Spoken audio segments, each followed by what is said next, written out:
Hello, everyone, and welcome to the Gerb Show. This is my third attempt at the fourth episode because there were some issues, but that's okay. Just want to say that we're sponsored by New Glarus. I had a short today, and we did 249 views. And after I got my 249 views, New Glarus called me. They're like, "Hey, we want to sponsor you." So shout out to New Glarus for my new sponsor. Just kidding. But you got to dream big, right? You got to dream big, otherwise you won't get anywhere. But no, don't ban me. I am not sponsored by New Glarus. It was a joke. Welcome to the fourth episode of the Gerb Show. I was about 30 minutes in on my second attempt, 10 minutes in on my first attempt. And fun stuff. Love technology. But let's get right into it. Third time's a charm. I am personally going to do things a little differently. I'm going to do a buy and sell this week. I'm going to start out with my sell. So I am selling Costco. Usually I love Costco. I've been a big fan of Costco for many years. I feel like it's gone from basically like an upper echelon store where you had to pay like $100 to $200 per membership. I feel like it's lower now. It's like $60 or $80 per year. And now I am getting Walmart vibes, right? Also, I don't like the fact that there's so many people in the store and the lines are always long. And I just want to get in and get out. Also, certain items the pallet, or that they put items in a certain area usually with their little fucking pallets. And lately, they just kind of move their pallets all around, whatever the fuck they want, right? So, I'm selling Costco. I usually am a big Costco guy. I don't know if this is very brand friendly, but I'm selling Costco this week. I had a pretty fucked up experience, just straight debauchery. So I get my items. I get like diapers and some other things, toilet paper and some food and beef jerky or whatever. And as I'm checking out, I check out. Got my receipt, got my items, and I'm walking out.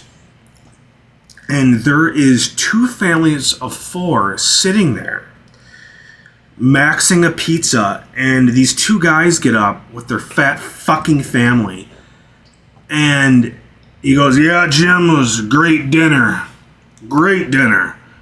And I'm thinking to myself, how did we get here? There's just no way. This two families of four that have a combined weight of an Ethiopian village, like it's wild to me. Like 20 or 30 Ethiopians do not weigh the amount of these 8 people. Yeah, Jim, it was a great meal. Like he stood up from a meal at Applebee's. What are we doing? We don't know. And then not to mention the wife stands up and pivots and gets into her go-kart. A goddamn electric wheelchair. I couldn't believe it. Like they were at a goddamn Applebee's or a Chili's. If a fat family stands up from Applebee's or Chili's, I don't have a problem with that. When I'm walking out of a goddamn grocery store after I stood in line for 20 minutes to watch this guy lick his fingers. And go, "Yeah, Jim, this is a great meal." And then his wife to pivot to a go-kart, and then his children waddle over like fucking penguins, like, "Yeah, thanks, Dad, for the $13 meal for 2 pizzas.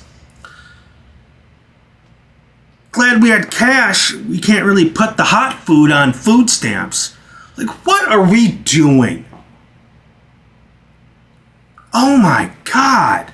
Not to mention, when I'm walking out of the store, after all this debauchery happens, I'm walking in, and of course there's another line for the fucking to hand your receipt, because it's like Fort Knox in that place. God forbid one of these fat fucks walks out with a grocery cart full of fucking pizzas. So it was a very nice gentleman that was there, young kid, liked him, seemed like a good kid. Hand him my receipt. He does a little check mark on the receipt.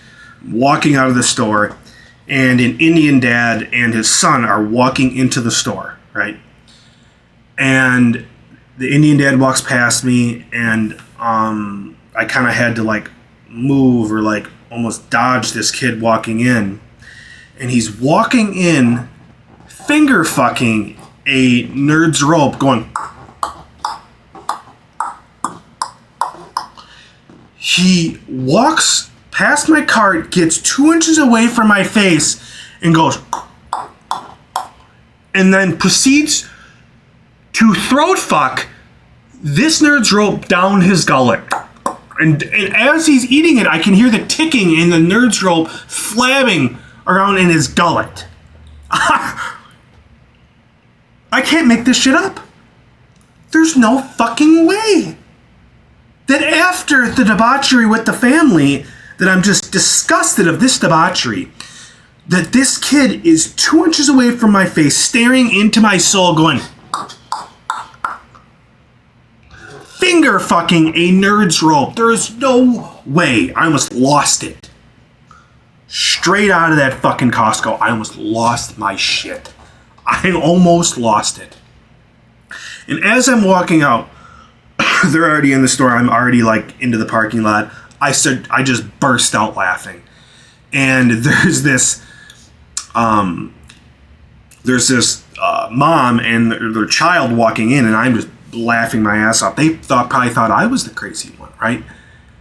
Because I'm just sitting there laughing at nothing, when after I just witnessed 2 different debaucheries, absolute obscene shit. And like, what? Oh my God, what are we doing as a society? And that leads me in, I'll get to my buy next. But that leads me into my next topic, which is I can't stand stupid people.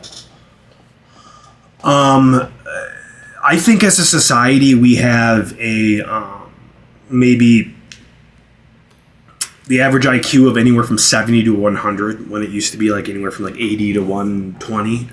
Not sure what my IQ was. It used to be pretty good, but drank a lot of beers over the years, you know. So who knows what it is now, but it's still, I think I could be blackout drunk and smarter than some of these people. It's wild to me.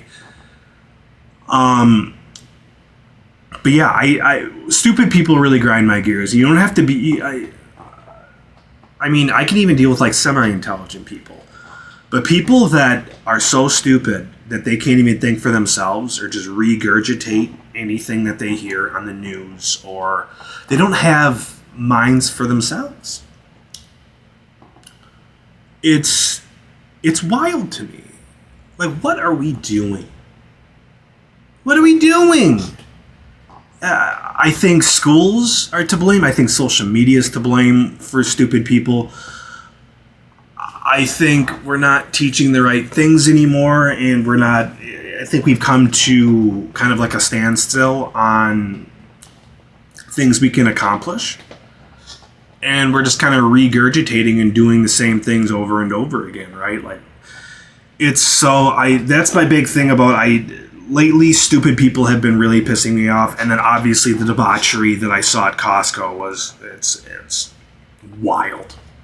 That was a wild experience. Oh man, I thought I've seen some shit at Walmart. You know, people just walking around with full-on plumber's cracks, just no care in the world, none. Waddling around like a goddamn penguin with their ass crack hanging out.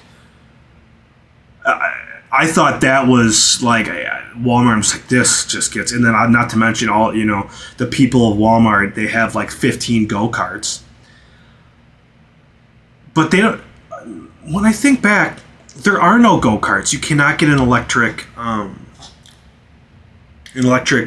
wheelchair at Costco.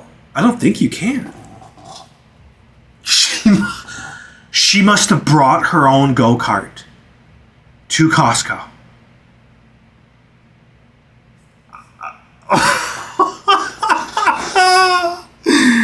No, I don't think there is. I don't think they. Okay. All right, we need to move on from that. It's just going to piss me off even more. Let's move on to my buy of the week. I am buying the NFL draft this year. This year especially, obviously, it was hosted in Green Bay, and it was a great experience. I was kind of immersed into it, and usually I only watch like the first round. And this year I did watch like the first 3 rounds pretty fluently. I thought our draft choices this year was really good. We took two receivers, Matthew Golden and is it Javion Williams, something like that. I think both of them are good picks. One of them was a speedster, ran like a 4.2 40. That's wild, so quick.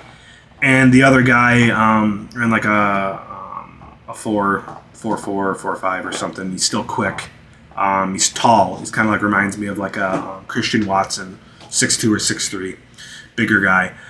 But both of those guys taking 2 receivers in this draft was cool. We haven't drafted a wide receiver in the first round since Vietnam, or like 2003 or something. It was a while ago. But the highest receiver we picked since him was, I think, the second round, which is Devontae Adams, which is a great pick. But I'm buying the NFL draft. I thought the experience in Lambeau was legendary. There's just an obscene amount of people. I thought that was really cool. After Golden Tate's name was called, the Lambeau like alumni just freaked out, and was a very cool experience for him and for us. I feel like that's just really cool to have him get to experience something like that. In Lambeau, and it's just really good experience for this person to be able to come into Lambeau and experience it for the first time. Texas wide receiver, a lot of his highlights were impeccable, so I really like that pick. And for us to try to establish an elite receiving core around Jordan Love is really good. I feel like that's a really good option. I do feel like there's some holes on our defense, and I feel like we should have took a DB earlier, possibly in defensive end earlier, but we did take both of those later on, so maybe they'll turn out to be good picks. But overall, I do give Green Bay's draft like a B+, maybe A-, depending on how you look at it, because I was really excited to invest in our offense, and I think our offense can be elite, but we did have the most drops in the league last year. I think something ridiculous, like either the worst, we had the most, or like the second to most drops in the league last year. So I do like us building around our already decent wide receiver group. I do know that Christian Watson won't be back. I don't think he'll be back right away to begin the year. After that, he had an MCL tear, I think, in his knee. And I don't like the fact that we put him back in so early. I think we could have held him out of that game, because he got injured in the last game of the regular season. I think you rest that guy, and I think we were trying to play for a higher seed, but I think we can do that with the players that we had that day. So, I mean, that thing, didn't really like that move later on in the season, but that's okay, right? But yeah, I am buying, like I said, the NFL draft. The whole experience was really good this year, and I do like the fact that they moved the NFL draft from always being in New York at their venue to be to let some of these other NFL franchises be able to host the NFL draft at their stadium or their venue in their cities to promote just fans overall. So I think I'm really buying the new NFL draft experience. I think it brings a unique level of fans to be able to watch the NFL draft. Usually it was always in New York, and you kind of always got higher echelon people that kind of live in that area or have enough money to fly in to watch the draft. So I do think it's really cool to see some of my friends and my cousin Kyle and my uncle Matt to be able to go to that and just have a great time. Shout out Bob Does Sports. Bob Does Sports was there. I think Bussin' was boys with Will and Taylor were there. So there's a lot of good videos that kind of come around with that. And I did watch the interview with Matt LaFleur. I feel like that's a good interview to watch with Bussin' with the boys. But yeah, I'm really buying the NFL draft this year. I thought it was a good thing. Next, I do want to talk about the Shadir Sanders incident and how he slid. I think it's just a character issue. I think that he kind of shot himself in the foot by not doing good interviews, kind of have a condescending, I'm the shit attitude. I think that works really well if you are really, really good. If you're a Deion Sanders or like a Travis Hunter, like a one-of-a-kind talent, I think you can get away with acting like that. I don't think you can get away if the NFL thinks you're a mid to low tier. And I do think he was probably like anywhere from the second to like seventh best talent-wise, just raw skill, like throwing the ball. Quarterback off the board. But I also think that, like, I don't think the NFL thought he would be a good backup. I don't think he's ready to play right now. And the NFL probably looks at him and goes, if he was good enough to start right away, we'll deal with the bullshit. But I don't think he was. There's some reports that his New York interview didn't go well. They gave him plays and certain schemes to review. And then when he came back for them to talk about the schemes, well, he never even read them or did any homework. He was kind of sending when they asked about whether he did the assignment or not. So I think that to them is like, well, if you can't handle a simple task like this, how can you handle, when we get into the regular playbook and us going over everything, you doing homework? Are you actually going to do your homework and be a locker room guy? And I don't think the NFL teams thought that he was going to be a locker room guy.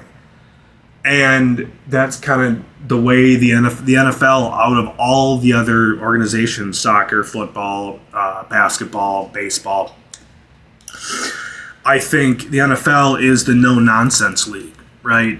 They build their franchises around trying not to have too many distractions.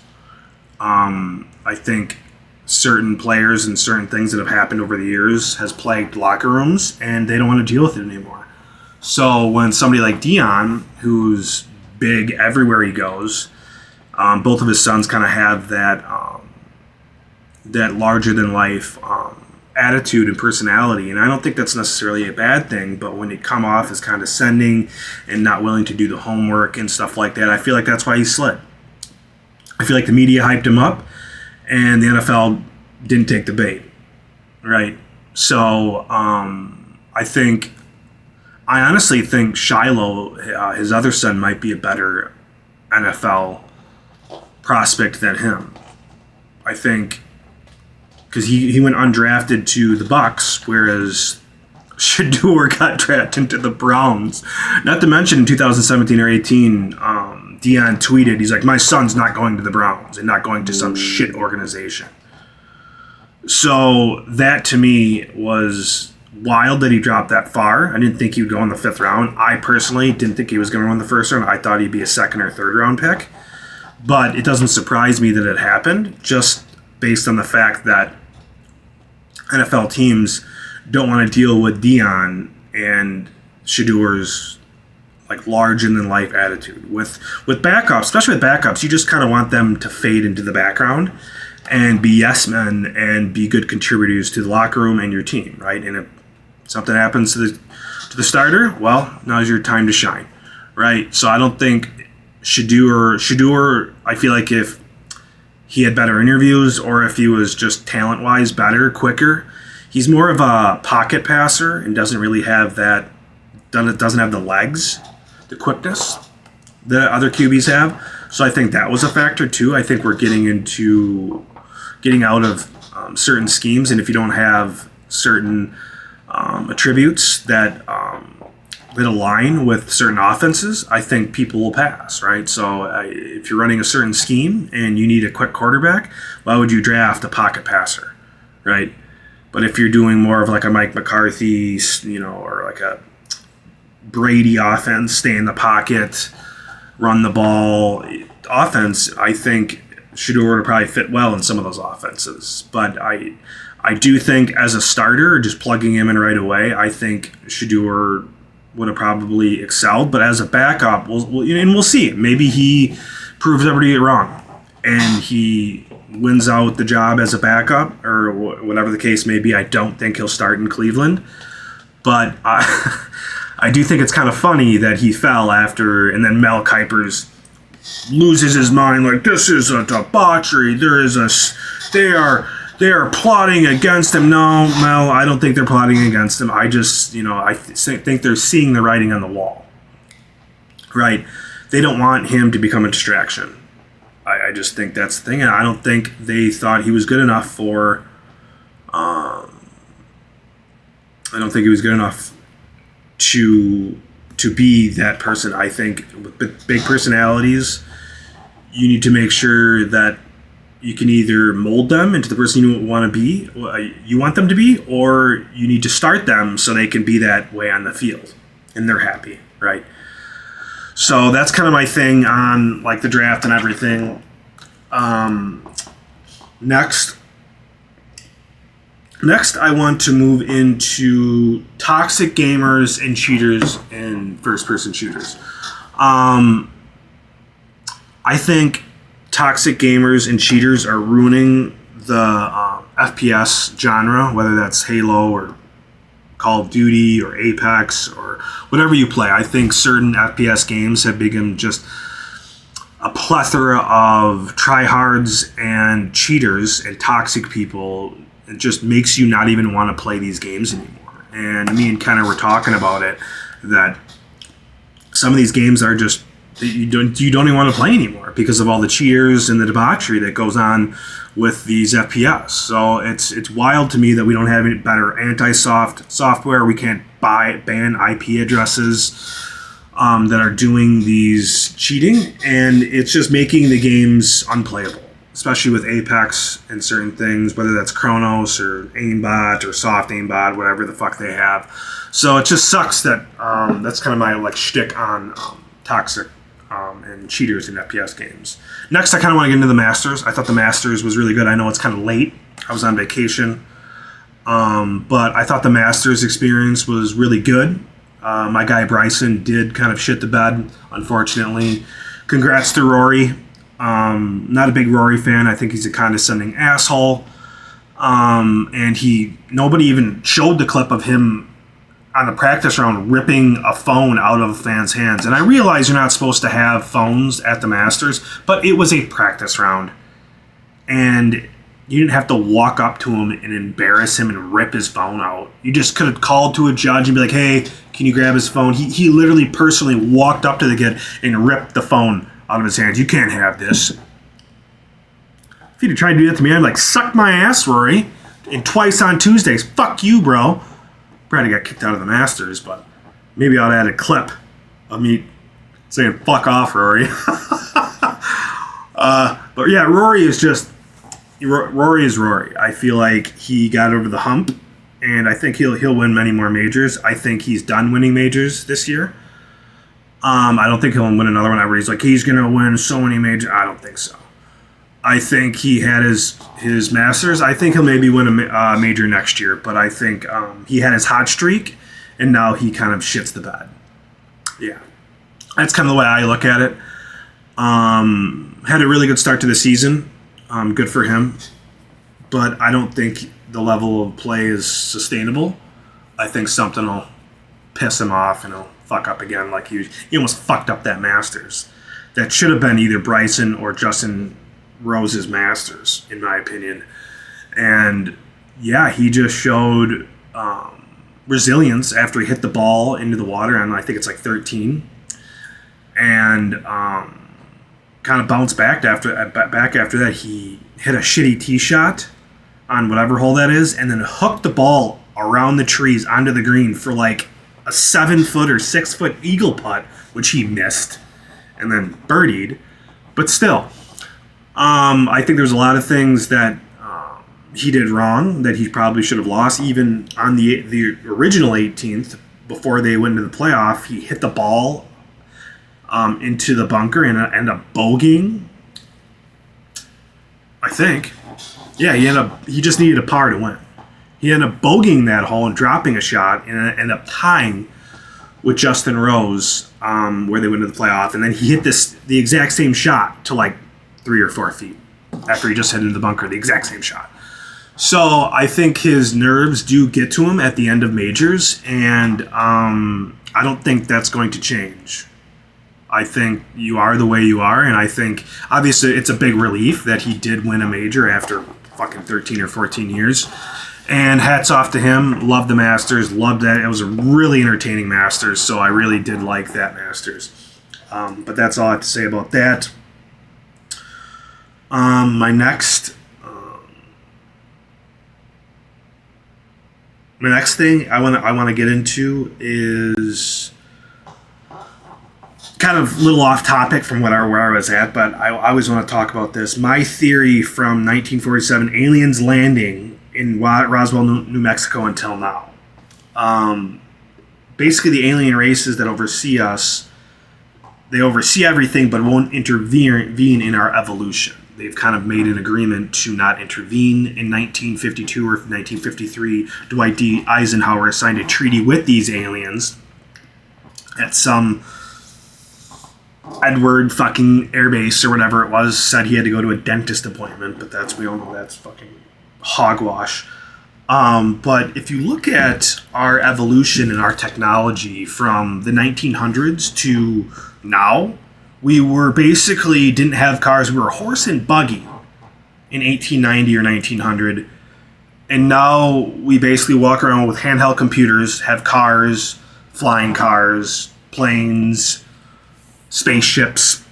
The amount of technology we've ascertained and growth that we've done in 120 years. If you look at 120 years from 1900 to 2020, and then you go back to from 1900 to 1780, the amount of technology and the way we progressed is not natural with our intelligence level and what we know and how far you're supposed to move as a culture. We've exponentially have grew in our overall evolutionary experience. So in that alone tells me something intervened, something happened in that alone. And if you read back to it, World War II, what I believe, was I think they landed before then. I know 1947 was a big